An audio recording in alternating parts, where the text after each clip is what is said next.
How you been? Good. I think was the last time I saw you. It was I at your remember gym. the gyms, yeah. I was training with Carl. Leo Oh, and Leo Ovenback. Yeah. Because I was there. That was the last time I saw you in Jesus, Caulfield. that's But I just 15 wanted years to ago. exactly right.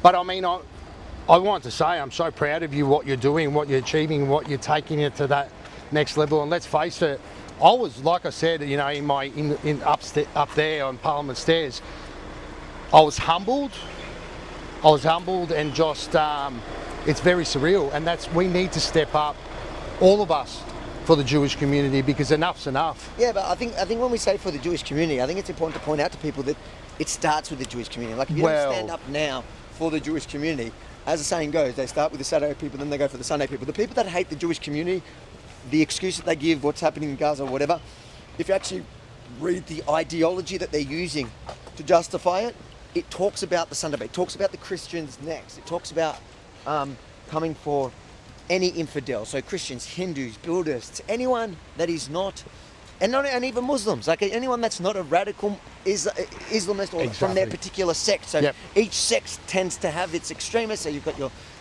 Shias and your Sunnis and your different groups. But the point is, we need to be able to name it, and we need to be able to call it out, and we need to be able to fight it.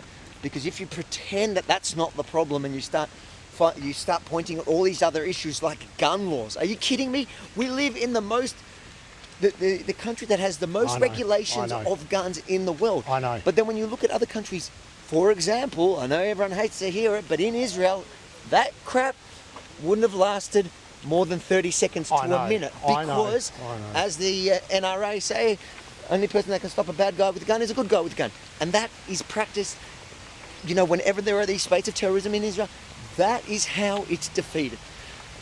Exactly. So, the fact that I worked in the private security sector, and I did some one-on-ones with Lior, with ASIO, and the federal police, there should be a royal inquest to the I think negligence. They're calling for a royal commission generally they are. into I don't know if it was specifically about the rise of Jew hatred in general that got to this point, but I think it must include that as well, like what were the failures. You know, ASIO has been warning. It wasn't that long ago that ASIO said that moved our thing to probable, and that their first target is the Jewish community. Yes. So they've known about it, but look, intelligence failures, they happen. October 7 was Israel's biggest intelligence failure since 1948. So they happen, and you need to investigate it and work out how to fix it to ensure it doesn't happen again. But there are other things that we don't really need much of an investigation to know that has been happening in the last 2 years. For example, you've had people marching the streets for 2 years now saying globalise the intifada, which is an incitement to violence, which is calling for that exact crime to happen here. So to act surprised after 2 years, where you tried to minimise and play that down, I'm just not buying it. It's simply not good enough. It's not good enough. And can I just say, with Albanese not turning up to pay his respects. I'll tell you a little secret. To pay his respects. I'll tell you a little secret. Does he have no shame? Seriously. So I'll tell you a little secret about that, right? Okay. Albanese showed up to the memorial at like 9:30 a.m. quickly, ran in. No one could talk to him, no media, no nothing. Flanked by security, police. Put down the thing and ran straight out. Because he didn't want the visual of being heckled, because he knows that nobody in the Jewish community, or almost everybody, the Jewish community don't agree on anything. Almost anything in the world. Politically, it's really diverse. There's one thing they all agree on, that Anthony Albanese has let down the Jewish community when it comes to tackling the threats to our community in the last 2 years, the rising threats to the community, because he's been speaking out both sides out of his mouth. So he knew if he rocks up there, he's not going to get the Pauline Hanson welcome. He was going to get heckled.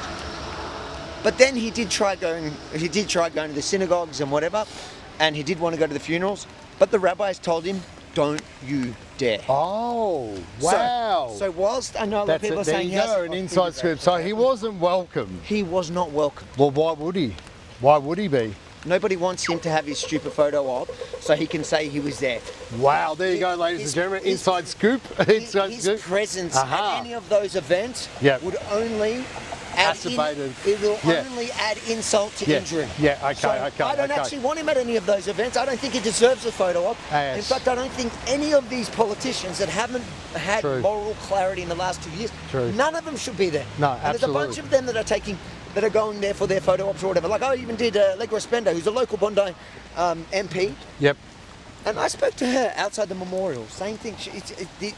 There is no, if you have been on the wrong side of this for the last 2 years, Yep. what you should be doing instead of going to fish for photo ops, go and rethink, reevaluate the way you've been behaving and the way you've been fishing for votes. Yep, I understand. And even now I'm working with Mr. Wayne Farnham. Yep. He's a Liberal MP, he's in the shadow cabinet. And I've been feeding the less fortunate rough sleepers mental health issues. And, and I've seen on TikTok you even found time to pick a fight with Spaniard. Dude, he needs to eat some humble pie. He needs to eat some humble. You know what? But He's a very talented guy. I've got to give him that. Can I just say, isn't it funny, a video of that, it goes viral. Yeah. Right? A video like that goes Turn it off. viral. Make sure it's off. Goes viral on something idiotic. But when we're talking about the loss of life in Bondi and the atrocities or feeding the less fortunate and the rough sleepers, it doesn't. Doesn't it just show you what human nature is like? You know what? It'll go viral. It goes viral on TikTok if you deny it even happened. Yeah. It goes viral if like for some reason my algorithm, even when I open TikTok, I just see like it's just Jews this, Jews that, Yes. blaming Jews for everybody. Yes. You know, the most horrible stuff. All these platforms, they promote the most 100%, horrible 100%. stuff. When it comes to Spaniard, I think he's. He's a savvy businessman. I've got to he give it to knows him. what he's But doing. if you and I yelled and screamed and hated each other, oh my God, that will go viral. But now we're talking to each other nicely, respect. Should we just demonstrate? You got your bodyguard here as well. Where's Gal? Gal didn't come today. Okay, that's fair enough. He'll come sometime. Well, tell him I said hello. But absolutely, it's an honour, again, mate. brother. We'll catch up again, and we just got to keep the fight. Good on you, I man. wanted to do this because enough's enough. Enough's enough. So I'd like to say I'm working with Wayne Farnham. He's always supported me on feeding the homeless rough sleepers. We need to get rid of. Yeah. Sorry, bro. We need to get rid of Labor. Jacinta Allen's done, and we need Jess Wilson in. So, my friend. Thanks, brother. Good to see Shalom. you. Good to meet you. Thank you. Good to see you Thanks, again. guys. Thank you. Thank you. See you, guys. Benji's got him. Cool. Thank you for that. We'll catch up, yeah?